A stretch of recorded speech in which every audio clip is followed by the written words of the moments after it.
વિદ્યાર્થી મિત્રો, આપણે ગયા લેક્ચરમાં પ્રથમ સંક્રાંતિ શ્રેણીના તત્વો પર વાત કરી હતી. આજે આપણે આ લેક્ચરમાં બીજી સંક્રાંતિ શ્રેણીના તત્વો અને ત્રીજી સંક્રાંતિ શ્રેણીના તત્વો પર વાત કરવાની છે. તો ચલો શરૂ કરીએ. પહેલા એમાં આપણે બીજી સંક્રાંતિ શ્રેણીના તત્વો પર વાત કરી લઈએ. તો ચલો, બીજી સંક્રાંતિ શ્રેણીના તત્વો. બીજી સંક્રાંતિ શ્રેણી. ચલો, પહેલા તો બીજી સંક્રાંતિ શ્રેણી કોને કહીશું? તો આપણે ત્યાં વ્યાખ્યા આપી હતી. સંક્રાંતિ શ્રેણી, સંક્રાંતિ તત્વો, એની વ્યાખ્યા આપી હતી કે ભાઈ એવા તત્વો કે જેના અંદર ભૂમિ અવસ્થાની ઇલેક્ટ્રોન રચના કે પછી એની શક્ય ઓક્સિડેશન અવસ્થા હોય, જેટલી પણ શક્ય એની ઓક્સિડેશન અવસ્થા હોય, યસ, એમની ઇલેક્ટ્રોન રચના બંનેમાંથી ગમે તે, ધ્યાન આપજો, બંનેમાંથી ગમે તે એકમાં પણ ડી કક્ષક જો અપૂર્ણ આવી જાય તો એવા તત્વોને આપણે સંક્રાંતિ તત્વો કહીએ છીએ. બરાબર?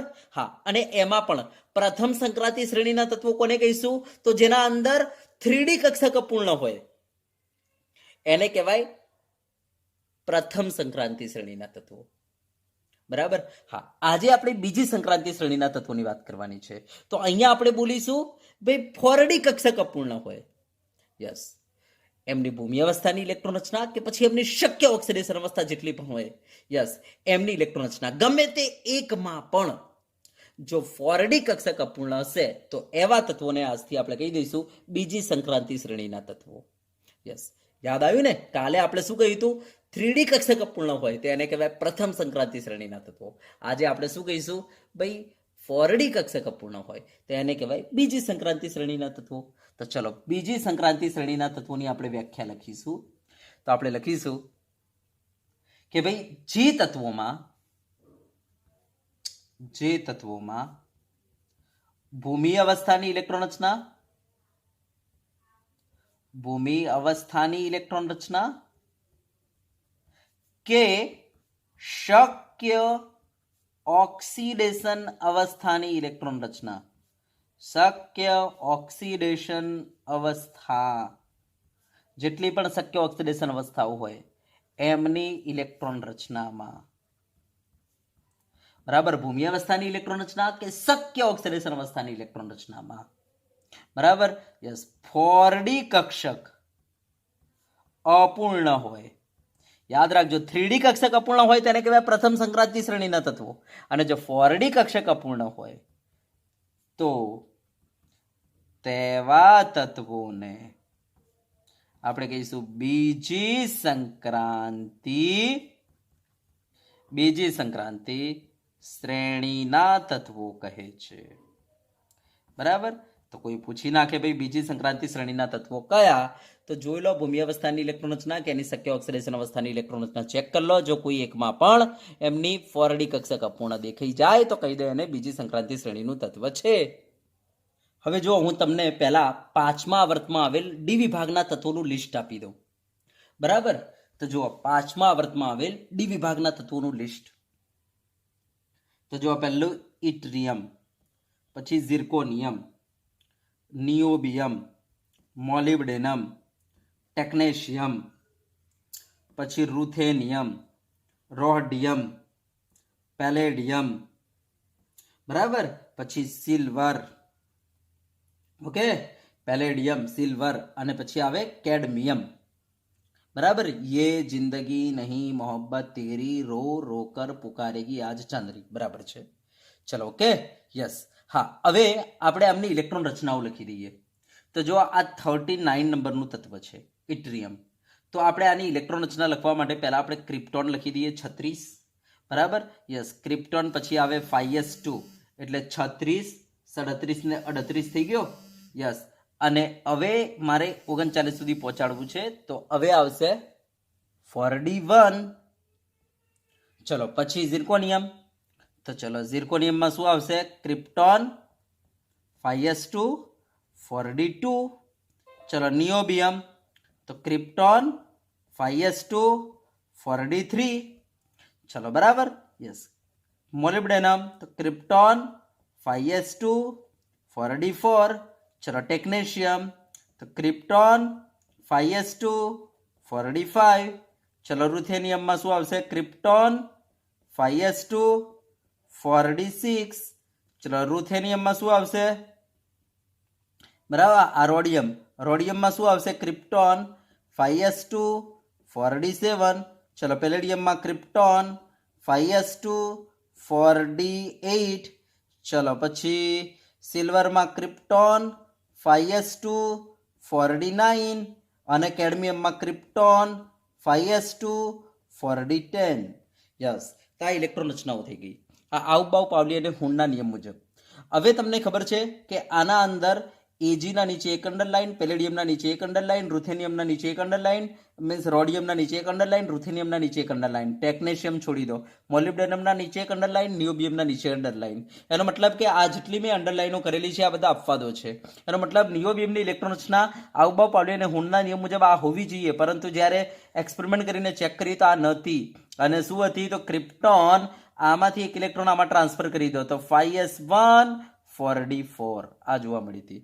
સેમ મોલિબ્ડેનમમાં ઇલેક્ટ્રોન રચના નથી. કઈ હતી? તો ક્રિપ્ટોન 5s1 4d5 જોવા મળી હતી.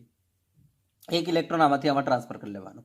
બરાબર. ટેકનેશિયમ સેમ જ હતી. રૂથેનિયમના અંદર શું હતું? તો 5s માંથી એક ઇલેક્ટ્રોન 4d ના અંદર જશે. બરાબર. યસ, અને આ ઇલેક્ટ્રોન રચના હતી. યસ, આ જોવા મળી હતી. આ જ રીતના રોડિયમમાં પણ ઇલેક્ટ્રોન રચના આ નથી. બરાબર. યસ, આમાં પણ એક ઇલેક્ટ્રોન આમાંથી આમાં જતો હતો. તો ક્રિપ્ટોન 5s1 4d8 આ ઇલેક્ટ્રોન રચના હતી. સેમ પેલેડિયમમાં આ નથી. પેલેડિયમમાં કઈ હતી? તો ક્રિપ્ટોન 5s. ધ્યાન આપજો, આમાં બે ઇલેક્ટ્રોન આમાંથી આમાં ટ્રાન્સફર થશે કારણ કે બે અંડરલાઇન ઇન્ડિકેટ કરે છે. બરાબર. બે ઇલેક્ટ્રોન આમાંથી આમાં ટ્રાન્સફર કરી લો તો 5s0 4d10. યસ, આ હતી પેલેડિયમ માટે ઇલેક્ટ્રોન રચના. બરાબર. એક્સપેરિમેન્ટથી આ પુરવાર થઈ. બરાબર. આ તો આઉબાઉ પાવલી અને હુન્ડ કે છે. બરાબર, પણ એનું નિયમનું પાલન અહીંયા થતું નહોતું. ચલો, એ જ રીતના એજીમાં પણ બરાબર ઇલેક્ટ્રોન રચના આ હોવી જોઈએ, પરંતુ જ્યારે એક્સપેરિમેન્ટ કર્યો ત્યારે આ નીકળી. ભાઈ ક્રિપ્ટોન 5s1 4d10 એનો મતલબ એક ઇલેક્ટ્રોન આમાંથી આમાં. તો ધ્યાન આપજો, આખા આવર્ત કોષ્ટકમાં પેલેડિયમ એક એવું તત્વ છે કે જેના અંદર બે ઇલેક્ટ્રોન આમાંથી આમાં જશે. બરાબર. બાકી બધામાં સિંગલ એક ઇલેક્ટ્રોન. યસ, તો આ સાચી ઇલેક્ટ્રોન રચનાઓ છે. બરાબર, આ સાચી ઇલેક્ટ્રોન રચનાઓ છે. ચલો ક્લિયર. તો આ ઇલેક્ટ્રોન રચનાઓ એક વખતે જોઈ લો. ચલો હવે હું તમને આ બધા તત્વોના ઓક્સિડેશન આંક લખાવી દઉં. તો ધ્યાન આપજો, ઇટ્રિયમનો ઓક્સિડેશન આંક +3 છે. એ રીતના ઝિર્કોનિયમ જે છે +3 અને +4 ધરાવે છે ઓક્સિડેશન આંક. બરાબર. એ રીતના નિયોબિયમ જે છે +2 +3 અને +4 ધરાવે છે. એ રીતના મોલિબ્ડેનમ જે છે +2 થી +6 ધરાવે છે.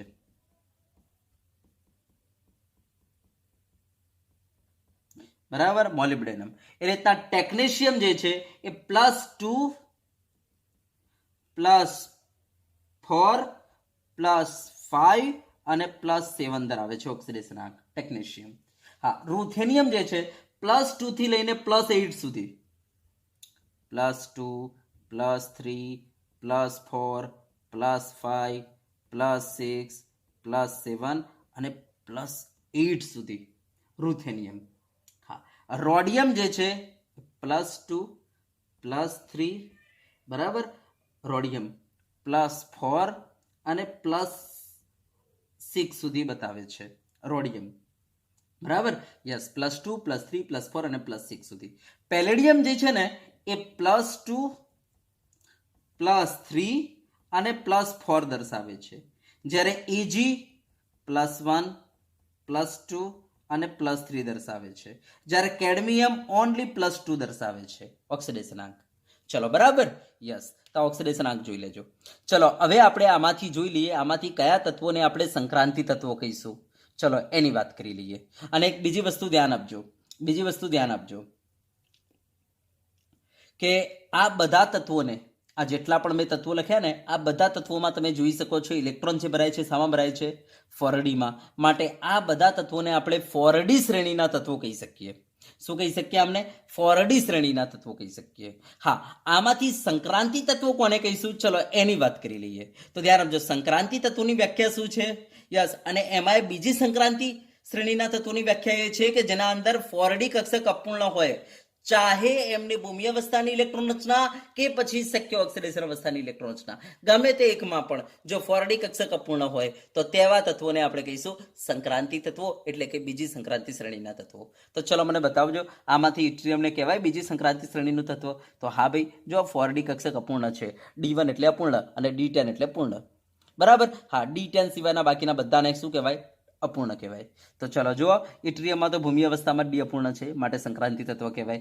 ઝિર્કોનિયમમાં ભૂમિ અવસ્થામાં ડી અપૂર્ણ છે, માટે સંક્રાંતિ તત્વ કહેવાય. નિયોબિયમમાં જો D4 છે, એનો મતલબ ભૂમિ અવસ્થામાં જ ડી અપૂર્ણ છે, માટે સંક્રાંતિ તત્વ કહેવાય. મોલિબ્ડેનમમાં જો D5 છે, એનો મતલબ ભૂમિ અવસ્થામાં જ ડી કક્ષક અપૂર્ણ છે, માટે સંક્રાંતિ તત્વ કહેવાય. ટેક્નેશિયમ જો ભૂમિ અવસ્થામાં જ ડી અપૂર્ણ છે, માટે સંક્રાંતિ તત્વ કહેવાય. રૂથેનિયમ જો 4d7, એનો મતલબ ભૂમિ અવસ્થામાં જ ડી કક્ષક અપૂર્ણ છે, માટે સંક્રાંતિ તત્વ કહેવાય. રોડિયમ જો 4d8, એનો મતલબ ભૂમિ અવસ્થામાં ડી અપૂર્ણ છે, માટે સંક્રાંતિ તત્વ કહેવાય. પેલેડિયમ તો જો D10, તો ભાઈ ભૂમિ અવસ્થામાં પેલેડિયમમાં D10 છે, એનો મતલબ ડી પૂર્ણ છે.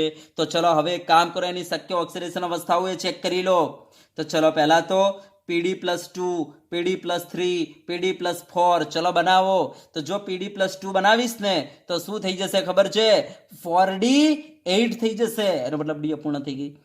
બરાબર, Pd+3 કરીશ તો 4d7 થઈ જશે, ડી અપૂર્ણ. બરાબર, Pd+4 કરીશ તો 4d6 થઈ જશે, એનો મતલબ ડી અપૂર્ણ. તો કહી દો, પેલેડિયમમાં ભૂમિ અવસ્થામાં D10 છે ભલે, પણ એની બીજી જે ઓક્સિડેશન અવસ્થાઓ છે ને, એનો મતલબ એની આયની અવસ્થામાં ડી અપૂર્ણ છે, એનો મતલબ કે ભાઈ પેલેડિયમ સંક્રાંતિ તત્વ છે. બરાબર, યસ, પેલેડિયમ સંક્રાંતિ તત્વ છે. ચલો બરાબર, યસ. હા, એજી ચેક કરો, એજી સંક્રાંતિ તત્વ કહેવાય. તો જો ભાઈ એજીમાં ભૂમિ અવસ્થામાં તો ચલો ડી પૂર્ણ છે. ચલો, એજીમાં ભૂમિ અવસ્થામાં તો ડી પૂર્ણ છે, તો એની શક્ય ઓક્સિડેશન અવસ્થા ચેક કરી લો. યસ, શક્ય ઓક્સિડેશન અવસ્થા કઈ છે? +1. તો જો Ag+1 કરીશ તો 5s0 4d10 થશે. બરાબર, કારણ કે તમને ખબર છે ને ઇલેક્ટ્રોન શામાંથી નીકળે? પહેલા બાહ્યતમ કોષમાંથી નીકળે 5s માંથી, અને પછી 4d માંથી નીકળે. તો ચલો જો 5s0 4d10, એનો મતલબ સાહેબ ડી પૂર્ણ છે. બરાબર, યસ.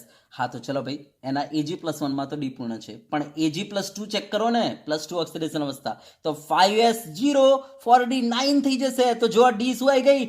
અપૂર્ણ. તો યસ, એની +2 માં ડી અપૂર્ણ રહેશે, +3 માં એ. તો યાદ રાખજો, Ag ની +2 અને +3 અવસ્થામાં ડી અપૂર્ણ છે, અને જો કોઈ એક પણ ઓક્સિડેશન અવસ્થામાં ડી અપૂર્ણ આવી જાય તો એને સંક્રાંતિ તત્વ કહેવું પડશે.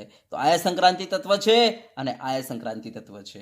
ચલો કેડમિયમને ચેક કરો, કેડમિયમ સંક્રાંતિ તત્વ કહેવાય. તો જો આ કેડમિયમની ભૂમિ અવસ્થામાં તો ડી પૂર્ણ છે, અને એની ઓક્સિડેશન અવસ્થા શક્ય કઈ છે? +2. તો કેડમિયમ +2 બનાવો તો 5s0 4d10. તો જો ભાઈ કેડમિયમના કેસમાં ભૂમિ અવસ્થામાં ડી પૂર્ણ અને શક્ય ઓક્સિડેશન અવસ્થા જે છે એમાં ડી પૂર્ણ, એનો મતલબ કે ભાઈ કેડમિયમને સંક્રાંતિ તત્વ કહેવાય નહીં. તો ધ્યાન આપજો, કેડમિયમ ડી વિભાગનું તત્વ હોવા છતાંય, બરાબર, કેડમિયમ ડી વિભાગનું તત્વ હોવા છતાંય અને સંક્રાંતિ તત્વ કહેવાય નહીં. તો ધ્યાન આપજો, કેડમિયમને બીજી સંક્રાંતિ શ્રેણીના તત્વો આપણે કહીશું નહીં.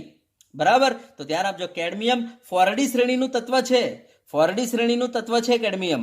હા, પરંતુ એને આપણે બીજી સંક્રાંતિ શ્રેણીનું તત્વ નહીં કહીએ. તો આ કેડમિયમને છોડી દેવું પડશે. બરાબર, તો આ ધ્યાન આપજો. તો કેડમિયમ જે છે આપણી બીજી સંક્રાંતિ શ્રેણીનું તત્વ નથી. તો ધ્યાન આપજો કે ડી વિભાગના, બરાબર, 5મા આવર્તમાં આવેલા તત્વોને, બરાબર, યસ, ડી વિભાગમાં 5મા આવર્તમાં આવેલા તત્વોને આપણે 4d શ્રેણીના તત્વો કહીશું. બરાબર, હા, એમાં કેડમિયમને છોડીને બાકીના જે તત્વો વધ્યા એને કહીશું બીજી સંક્રાંતિ શ્રેણીના તત્વો. તો ચલો હું અહીંયા લખી દઉં, ડી વિભાગમાં 5મા આવર્તમાં આવેલ તત્વોને શું કહેવાય છે? 4d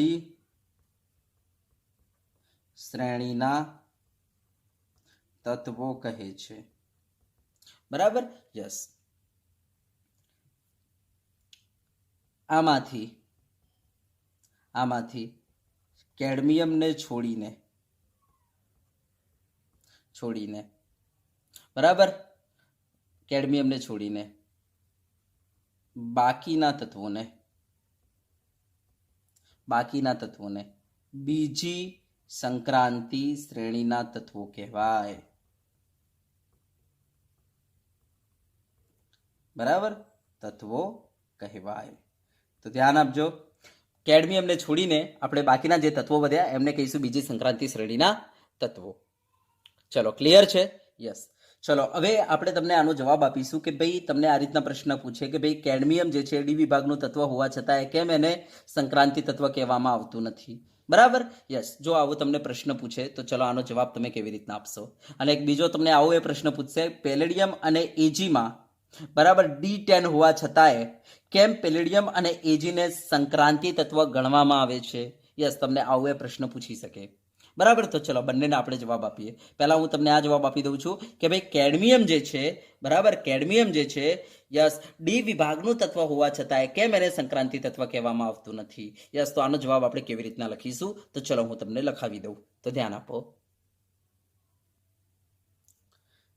તો ચલો, કેડમિયમ ડી વિભાગનું તત્વ હોવા છતાં સંક્રાંતિ તત્વ ગણાતું નથી. કારણ કે કેડમિયમને ભૂમિ અવસ્થાની ઇલેક્ટ્રોન રચના અને શક્ય ઓક્સિડેશન અવસ્થા એની +2 શક્ય છે. મેં હમણાં લખાઈ તમને શક્ય ઓક્સિડેશન અવસ્થાની બરાબર +2 શક્ય ઓક્સિડેશન અવસ્થાની ઇલેક્ટ્રોન રચનામાં ડી કક્ષક પૂર્ણ છે. માટે કેડમિયમને સંક્રાંતિ તત્વ ગણવામાં આવતું નથી.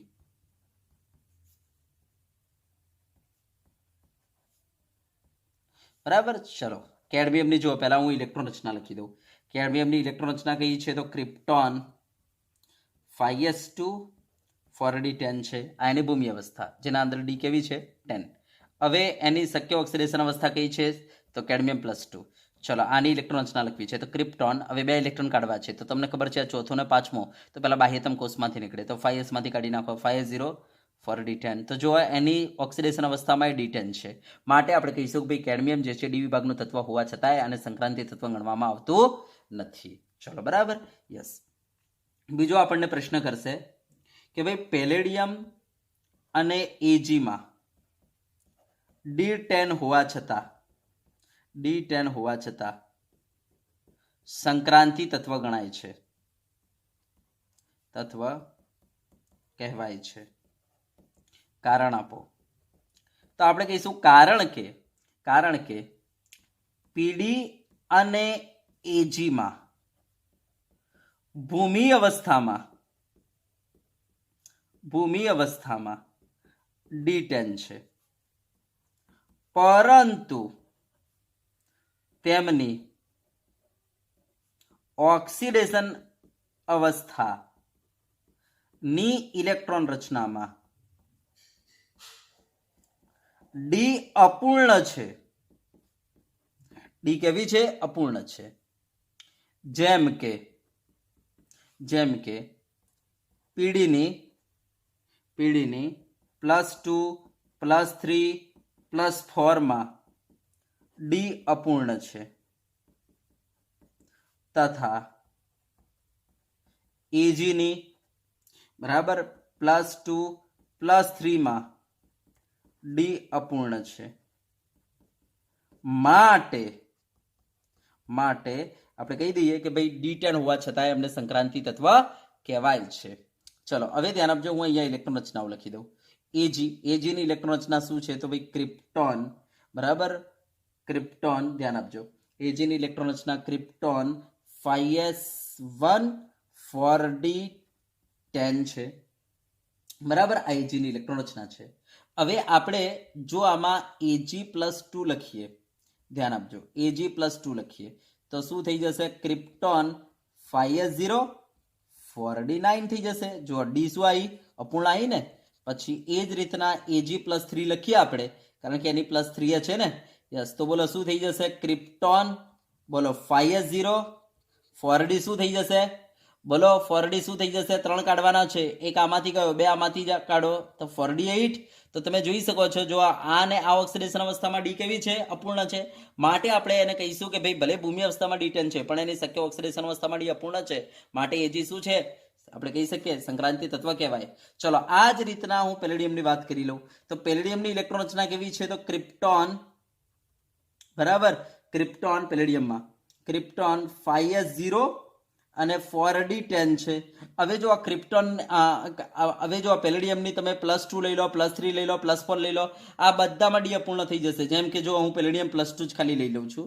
જો પેલેડિયમ +2 લઈ લો તો શું થાય? ક્રિપ્ટોન 5s0 અને બોલો 4d શું થઈ જશે? 8. જો આ ડી શું આવી ગઈ? અપૂર્ણ આવી ગઈ. આ રીતના તમે +3 +4 લેશો તો એના અંદર ડી અપૂર્ણ આવી જશે. માટે આપણે કહી દઈશું કે ભાઈ પેલેડિયમ અને એજીમાં D10 હોવા છતાંય એમને સંક્રાંતિ તત્વ કહેવામાં આવે છે.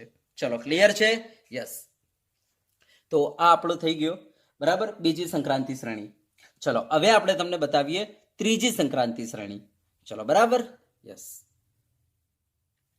ચલો, હવે આપણે ત્રીજી સંક્રાંતિ શ્રેણીની વાત કરીશું. ત્રીજી સંક્રાંતિ શ્રેણી, બરાબર. હા, તો ચલો, મેં તમને કહ્યું એ પ્રમાણે બોલો સંક્રાંતિ તત્વો કોને કહેવાય? તો કહી દો કે ભાઈ જે પણ તત્વોમાં કોઈ પણ તત્વ લઈ લો કે જો એમાં ભૂમિ અવસ્થાની ઇલેક્ટ્રોન રચના કે એની શક્ય ઓક્સિડેશન અવસ્થાની ઇલેક્ટ્રોન રચના ગમે તે એકમાં પણ જો ડી કક્ષક અપૂર્ણ આવતી હોય તો એવા તત્વોને આપણે સંક્રાંતિ તત્વો કહીએ છીએ. હવે એમાં જો 3D કક્ષક અપૂર્ણ આવતી હોય તેને કહેવાય પ્રથમ સંક્રાંતિ શ્રેણીના તત્વો. જો 4D કક્ષક અપૂર્ણ આવતી હોય તેને કહેવાય બીજી સંક્રાંતિ શ્રેણીના તત્વો.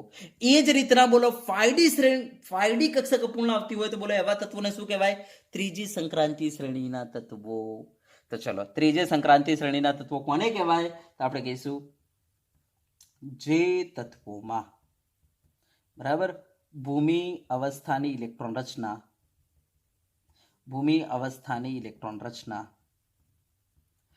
કે શક્ય ઓક્સિડેશન અવસ્થાની ઇલેક્ટ્રોન રચના, શક્ય ઓક્સિડેશન અવસ્થા જેટલી પણ શક્ય હોય, શક્ય ઓક્સિડેશન અવસ્થાની ઇલેક્ટ્રોન રચનામાં, બરાબર, આ બંનેમાંથી ગમે તે એકમાં પણ જો 5D કક્ષક અપૂર્ણ આવતી હોય તો એવા તત્વોને આપણે શું કહીશું? ત્રીજી સંક્રાંતિ શ્રેણીના તત્વો.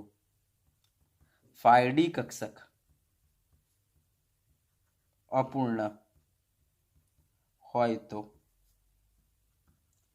તેવા તત્વોને આપણે કહી દઈશું ત્રીજી સંક્રાંતિ શ્રેણીના તત્વો કહે છે, બરાબર. યસ. હા, હવે ધ્યાન આપજો, આ તત્વો જે છે ને એ ડી વિભાગના છઠ્ઠા આવર્તમાં આવે છે, બરાબર, ધ્યાન આપજો. હા, પરંતુ ધ્યાન આપજો, એમાંથી એક તત્વ જે મર્ક્યુરી છે છેલ્લું, એને છોડીને અને આ તત્વોમાં ઇલેક્ટ્રોન 5D શ્રેણીમાં ભરાય છે, માટે આ તત્વોને 5D શ્રેણીના તત્વો પણ કહે છે. પણ કોને છોડીને? ધ્યાન આપજો, 5D શ્રેણીના તત્વોમાંથી મર્ક્યુરીને છોડીને જે તત્વો વધશે એને આપણે કહીશું ત્રીજી સંક્રાંતિ શ્રેણીના તત્વો. તો આપણે અહીંયા લખી દઈએ ડી વિભાગના, બરાબર, છઠ્ઠા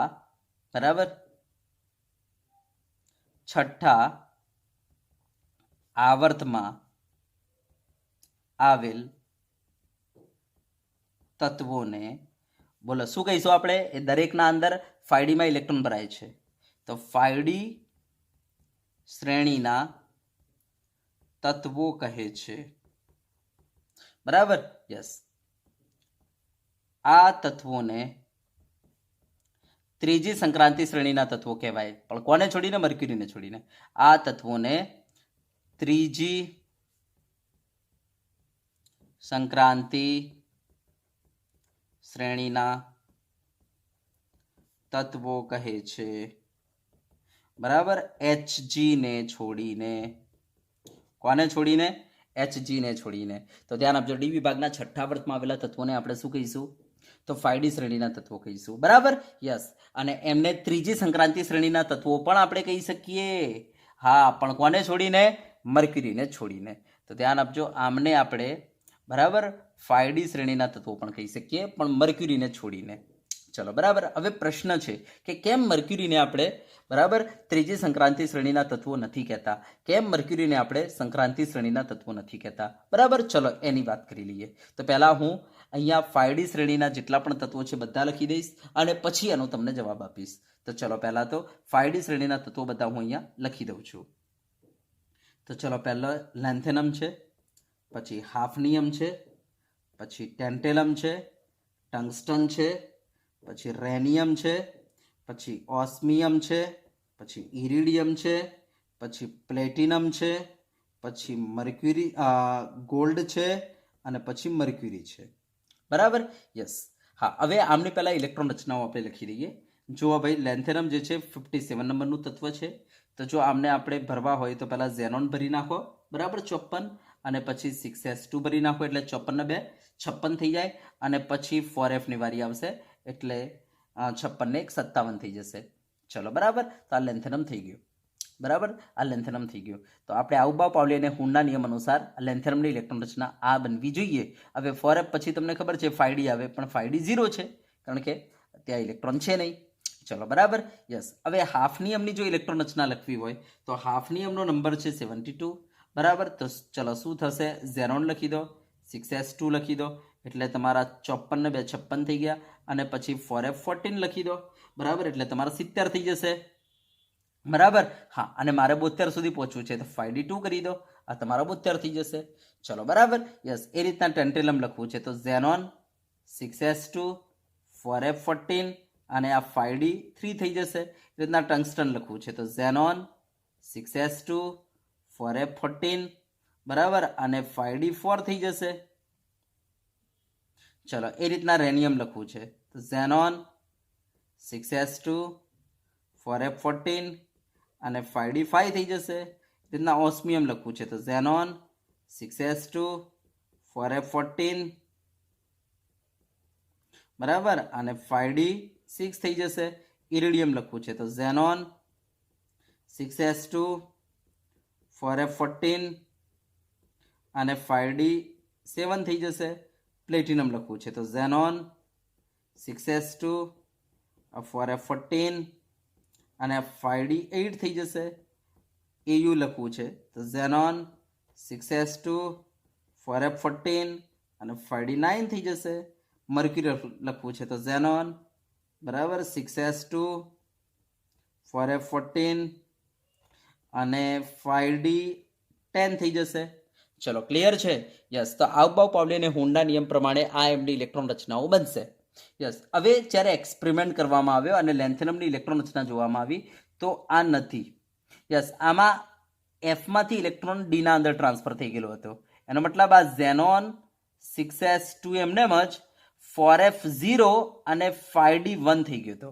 યસ. તો આમ લેન્થેનમમાં ઇલેક્ટ્રોન ડીમાં ભરાય છે, માટે લેન્થેનમને ડી વિભાગનું તત્વ કહેવામાં આવે છે અને એફ વિભાગનું તત્વ નથી કહેવામાં આવતું. ધ્યાન આપજો. યસ, ડીમાં ભરાય છે. જ્યારે એક્સપેરિમેન્ટ કરીને ચેક કરીને તો 5D1 હતું એમાં. એનો મતલબ એક ઇલેક્ટ્રોન આમાંથી આમાં ટ્રાન્સફર થયો હતો. આમ એક ઇલેક્ટ્રોન ટ્રાન્સફર થયો છે માટે એક અંડરલાઇન કરેલી છે, અને આવી જ એક અંડરલાઇન AU અને PT ના નીચે કરેલી છે. બરાબર. તો પ્લેટિનમની ઇલેક્ટ્રોન રચના પણ આવી નથી. બરાબર. આમાં શું થાય છે? 6s માંથી એક ઇલેક્ટ્રોન 5D માં ટ્રાન્સફર થાય છે. તો આમની ઇલેક્ટ્રોન રચના ઝેનોન 6s1 4f14 એમનેમ જ અને 5D9 હોય છે. યસ, એ રીતના AU ની ઇલેક્ટ્રોન રચના જ્યારે ચેક કરીને તો આવી નથી. ઝેનોન કેવી હતી? 6s, આમાંથી એક ઇલેક્ટ્રોન ટ્રાન્સફર થઈ ગયો બરાબર 5D ના અંદર, એટલે 4f14 એમનેમ જ અને 5D10 જોવા મળેલી છે. બરાબર, એક્સપેરિમેન્ટથી 5D10 જોવા મળેલી છે એક્સપેરિમેન્ટથી. બરાબર, યસ. તો આ એક્સપેરિમેન્ટલ ઇલેક્ટ્રોનિક કોન્ફિગરેશન આપણી સાચી ઇલેક્ટ્રોન રચનાઓ હોય છે, એટલે આપણે આ સાચી ઇલેક્ટ્રોન રચનાઓ લખીશું. તો આ જે છે આપણી ઇલેક્ટ્રોન રચનાઓ છે. ચલો, બરાબર. હા, હવે હું તમને ઓક્સિડેશન અવસ્થાઓ પહેલા લખાવી દઉં. યસ. તો જો આ લેન્થેનમ જે છે બરાબર, એની ઓક્સિડેશન અવસ્થા +3 છે. પછી આ હાફનિયમ જે છે એની ઓક્સિડેશન અવસ્થા +3, +4 અને પ્લસ યસ 2 છે. ચલો, ટેન્ટેલમ જે છે આની ઇલેક્ટ્રોન રચના +2, +3 અને +4 અને +5 છે. ટંગસ્ટન જે છે ને આની ઇલેક્ટ્રોન રચના સાહેબ +2 થી ચાલુ થાય છે, +6 સુધી છે. +6 સુધી છે. રેનિયમની ઇલેક્ટ્રોન રચના જે છે એ +1 થી ચાલુ થાય છે. બરાબર, યસ, અને +7 સુધી છે રેનિયમની. ઓસ્મિયમની ઇલેક્ટ્રોન રચના જે છે +2 થી ચાલુ થાય છે. ધ્યાન આપજો, +2 થી ચાલુ થાય છે. બરાબર, +2, +3, +4, હા બરાબર, પછી +5 નથી આની, +6 અને +8 છે હાઈએસ્ટ, +8. ચલો, એ રીતના ઇરિડિયમની ઓક્સિડેશન અવસ્થા, ઇરિડિયમની ઓક્સિડેશન અવસ્થા છે +2, +3, +4, +6 છે. પ્લેટિનમની ઓક્સિડેશન અવસ્થા છે +2, +3, +4, +5 અને +6 છે. એયુની ઓક્સિડેશન અવસ્થા જે છે એ +1 અને +3 છે. અને એચજીની ઓક્સિડેશન અવસ્થા બરાબર +1 અને +2 છે. ચલો, બરાબર, યસ, આ ઓક્સિડેશન અવસ્થાઓ છે. હા, હવે ધ્યાન આપજો, આપણને કોઈ કહે ભાઈ મર્ક્યુરી જે છે સંક્રાંતિ, પહેલા તો આપણે એક કામ કરીએ, દરેકને જોઈ લઈએ સંક્રાંતિ તત્વ છે કે નહીં. તો જો ભાઈ લેન્થેનમ જે છે ને એમાં ભૂમિ અવસ્થામાં ડી અપૂર્ણ છે, એટલે કહી દઉં ભાઈ આ સંક્રાંતિ તત્વ છે. હાફનિયમ યસ, જો સંક્રાંતિ તત્વ છે કારણ કે ભૂમિ અવસ્થામાં જ ડી અપૂર્ણ છે. ટેન્ટેલમ યસ, સંક્રાંતિ તત્વ છે. ટંગસ્ટન સંક્રાંતિ તત્વ છે. રેનિયમ સંક્રાંતિ તત્વ છે. ઓસ્મિયમ યસ, સંક્રાંતિ તત્વ છે. ઇરેડિયમ જો D7 સંક્રાંતિ તત્વ છે. પ્લેટિનમ D9 યસ, સંક્રાંતિ તત્વ છે. EU સાહેબ D10. ઓહો, તો કંઈ નહીં, આ તો ભૂમિ અવસ્થામાં D10 છે. તો એની શક્ય ઓક્સિડેશન અવસ્થા તો ચેક કરો, +1 અને +3. તો જો AU +1 કરીશ તો એ 6S0 અને 5D10, તો એમાં D10 છે. તો કંઈ નહીં, +3 ચેક કરી લો. તો +3 ચેક કરીશ તો 6S0 અને 5D8 થઈ જશે. એનો મતલબ ડી અપૂર્ણ, એનો મતલબ AU પણ સંક્રાંતિ તત્વ જ કહેવાય. યસ, ચલો HG ને ચેક કરી લઈએ. તો જો HG માં ભૂમિ અવસ્થામાં D10 છે. યસ, એની શક્ય ઓક્સિડેશન અવસ્થા +1 અને +2 છે. HG +1 કરીશું તો 6S1 અને 5D10 રહેશે. +2 ચેક કરીએ તો HG +2 કરીએ તો 6S0 અને 5D10 થશે. એનો મતલબ સાહેબ મર્ક્યુરીના કેસમાં ભૂમિ અવસ્થામાં D10 અને શક્ય ઓક્સિડેશન અવસ્થામાં D10. એનો મતલબ મર્ક્યુરી જે છે સંક્રાંતિ તત્વ કહેવાય નહીં. કારણ ખબર પડી ગઈ? યસ, કારણ કે એની ભૂમિ અવસ્થા અને શક્ય ઓક્સિડેશન અવસ્થા બંનેમાં D10 આવે છે, એટલા માટે. ચલો, ક્લિયર થઈ ગયું. માટે આપણે અહીંયા લખ્યું હતું કે ભાઈ ધ્યાન આપજો, 5D શ્રેણીના તત્વો જે છે બરાબર યસ, એમને ત્રીજી સંક્રાંતિ શ્રેણીના તત્વો કહીશું, પણ કોને છોડીને ભાઈ? મર્ક્યુરીને છોડીને. ચલો, ક્લિયર? યસ, તો ચલો હવે તમને આવો પ્રશ્ન પૂછી નાખે કે ભાઈ મર્ક્યુરીને કેમ સંક્રાંતિ તત્વ કહેવામાં આવતું નથી, એનો જવાબ આપો. તો ચલો આપણે એનો જવાબ લખીએ. તો મર્ક્યુરી ડી વિભાગનું તત્વ હોવા છતાં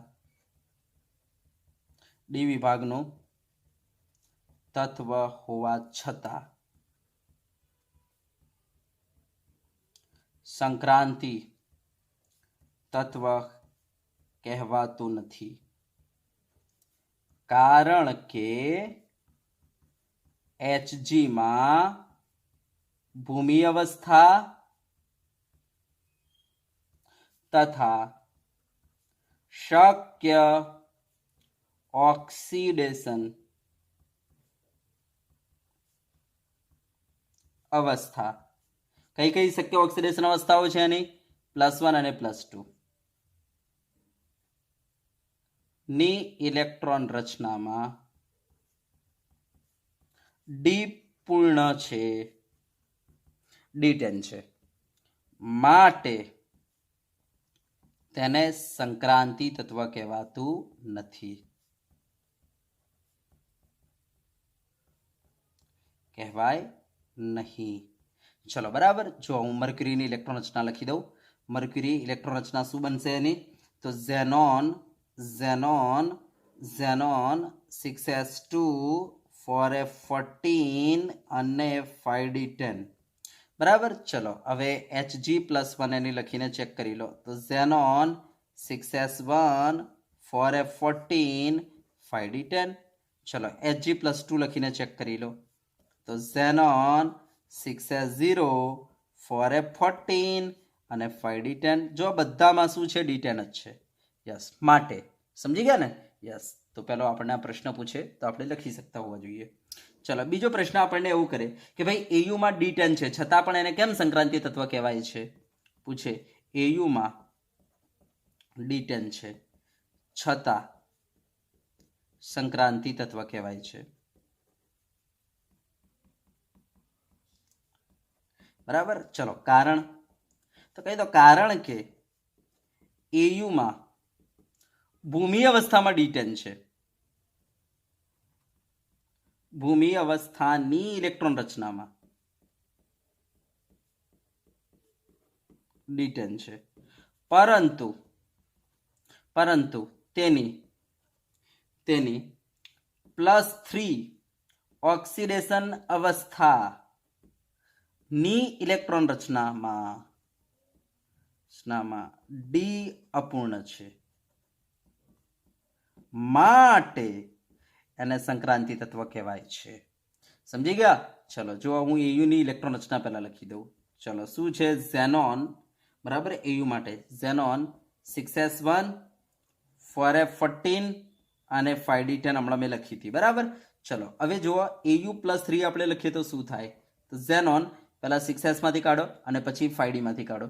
બરાબર. પહેલા છઠ્ઠામાંથી નીકળે, પાંચમામાંથી, પછી ચોથામાંથી નીકળે. તો ચલો 6s 0. ચલો હવે એક તો નીકળી ગયો, હજુ બે કાઢવાના બાકી, તો 5d માંથી કાઢી નાખો. તો 4f14 એમ જ, અને 5d માંથી બે કાઢી નાખો, 8 થઈ ગયું. તો જો એની ડી કક્ષક કેવી છે? અપૂર્ણ. હે ને? માટે આપણે કહીશું ભાઈ એયુ શું છે? તો ભાઈ સંક્રાંતિ તત્વ છે. ચલો ડન. યસ. તો વિદ્યાર્થી મિત્રો, અહીંયા આપણે તમને પ્રથમ સંક્રાંતિ શ્રેણીના તત્વો, બીજી સંક્રાંતિ શ્રેણીના તત્વો અને ત્રીજી સંક્રાંતિ શ્રેણીના તત્વો વિશે ચર્ચા કરી લીધી. બરાબર. યસ. તો આપણે આ લેક્ચરને અહીંયા સુધી રાખીશું. બરાબર. યસ.